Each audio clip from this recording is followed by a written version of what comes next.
అందరికీ నమస్తే, welcome to our channel.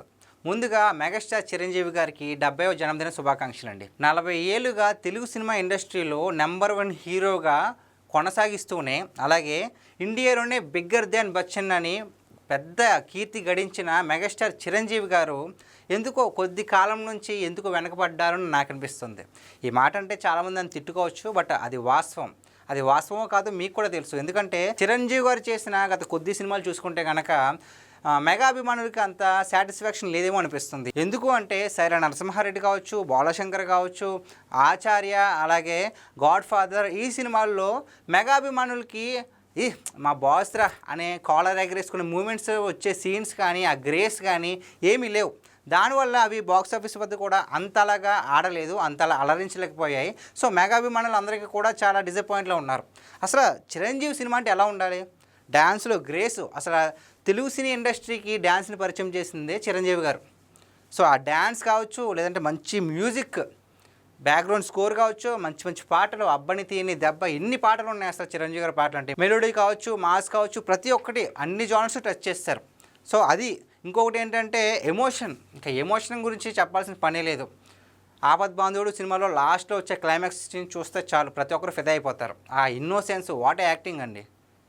ఇంకా చెప్పాల్సి వస్తే స్నేహం కోసం మూవీలో ఫాదర్ క్యారెక్టర్ ప్రతి ఒక్కరు కళ్ళలోంచి నీరు తెచ్చుకోవాల్సిందే. అటువంటి గ్రేట్ పెర్ఫార్మెన్స్ ఇచ్చారు.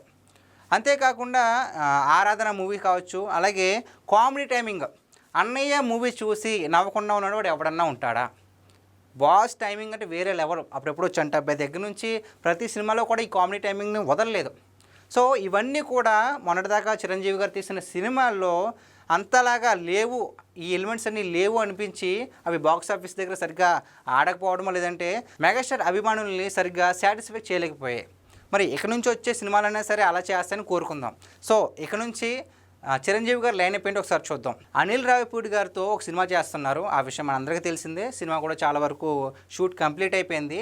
దానికి అసలు టైటిల్ ఏంటో మనదాకా తెలియదు. అలాంటిది ఈరోజు చిరంజీవి గారి బర్త్డే సందర్భంగా మన శంకర్ వరప్రసాద్ గారు అనే ఒక టైటిల్ పెట్టి దాంట్లో చిరంజీవి గారు లుక్స్ చూస్తుంటే ఇంకా బుర్ర పాడని చెప్పాలి. సిగరెట్ వెలిగిస్తూ ఆ మాస్ ఎంట్రీ కావచ్చు, అలాగే గుర్రంతో వచ్చే సీన్ కావచ్చు, గన్ పట్టుకునే సీన్ కావచ్చు, ప్రతి ఒక్కటి చాలా బాగా, స్క్రీన్ ప్రెజెన్స్ చాలా బాగుంది. సో ఈ ఒక్క టైటిల్ గ్లిమ్స్లోనే ఇంతలా ఆకట్టుకుందంటే ఇంకా సినిమా మీద హోప్స్ పెట్టుకోవచ్చని అనిపిస్తుంది ప్రతి ఒక్కరు. దాని తర్వాత అసలు దీని ముందే విశ్వంబర రిలీజ్ అనుకున్నారు. కానీ విశ్వంబర ఇంకా టైం పట్టుద్ది, విఎఫ్ఎక్స్ టైం పట్టుద్ది అని చెప్పేసి చిరంజీవి గారు ఒక వీడియో అయితే రిలీజ్ చేశారు. అది 2026 సమ్మర్కి రిలీజ్ అవుతుంది. ఫస్ట్ వచ్చిన టీజర్ చూస్తే ప్రతి ఒక్కరూ హేళన చేశారు. చిరంజీవి అభిమానులు అయితే మొత్తానికి డిసప్పాయింట్ అయిపోయారు. మొత్తానికి అన్ని తప్పులు సరిదిద్దుకుంటూ ఇప్పుడు రీసెంట్గానే నిన్న చిరంజీవి గారి బర్త్డే సందర్భంగా నిన్న ఒక రోజు ముందుగానే నిన్న సాయంత్రం అయితే విశ్వంబర నుంచి ఒక చిన్న గ్లిమ్స్ అయితే రిలీజ్ చేశారు. Hats off. నిజంగా వశిష్ఠ గారికి హ్యాట్స్ ఆఫ్ చెప్పాలి. అంత బాగుంది, చాలా బాగుంది. నిజంగా చూపించిన చిరంజీవి గారిని చూపించిన చాలా తక్కువ, 2-3 షాట్లు చూపించారు. బట్ స్క్రీన్ ప్రెజెన్స్ కావచ్చు, చూపించే విధానం కావచ్చు, చాలా బాగుంది. సో లాస్ట్లో ఆ ఐ సీన్ ఉంటుంది కదా, కన్ను పట్టుకునేది, అదైతే ఇంకా వేరే లెవెల్ అని చెప్పొచ్చు. సో ఓకే, విఎఫ్ఎక్స్ని చాలా బాగా తీసుకొచ్చారు, చాలా వరకు మార్పులు చేశారని ఒక నమ్మకం ఉంది. దాని తర్వాత బాబీ కొల్లి గారితో ఒక సినిమా అయితే ప్లాన్ చేస్తున్నారు. అది కూడా ఈ సినిమా రిలీజ్ అయిన వెంటనే అది కూడా షూటింగ్ స్టార్ట్ చేస్తారు. అదేంటంటే వీళ్ళిద్దరి మధ్యన కూడా ఆల్రెడీ వాల్తేరు వీరయ్య అని ఒక సినిమా వచ్చింది. బాస్ ఇప్పుడు దాకా తీసిన సినిమాలు ఫెయిల్ అవుతున్న సమయంలో వాల్తేరు వీరయ్య మంచి ఉపశమనం ఇచ్చింది. అంత పెద్ద బ్లాక్ బస్టర్ హిట్ అని చెప్పలేం కానీ బాగానే ఆడింది. సో ఆ కాంబినేషన్ మళ్ళీ ఇప్పుడు రిపీట్ కాబోతుంది అనమాట. సో చూడాలి ఎలా చేయబోతున్నారు, మళ్ళీ బాస్ గ్రేస్ ఎలా ఉండబోతుందో చూడాలి. అది కాకుండా శ్రీకాంత్ ఓదిలాతో కూడా ఒక సినిమాని కమిట్ అయ్యారు. శ్రీకాంత్ ఓదిలా ఇప్పుడేమో ప్యారడైస్తో బిజీగా ఉన్నారు. అయిపోయిన వెంటనే కూడా మరి చిరంజీవి గారితో ఒక పోస్టర్ చూశారు కదా, ఇలా బ్లడ్ ఉన్న చేతులనే బ్లడ్ ఉంది.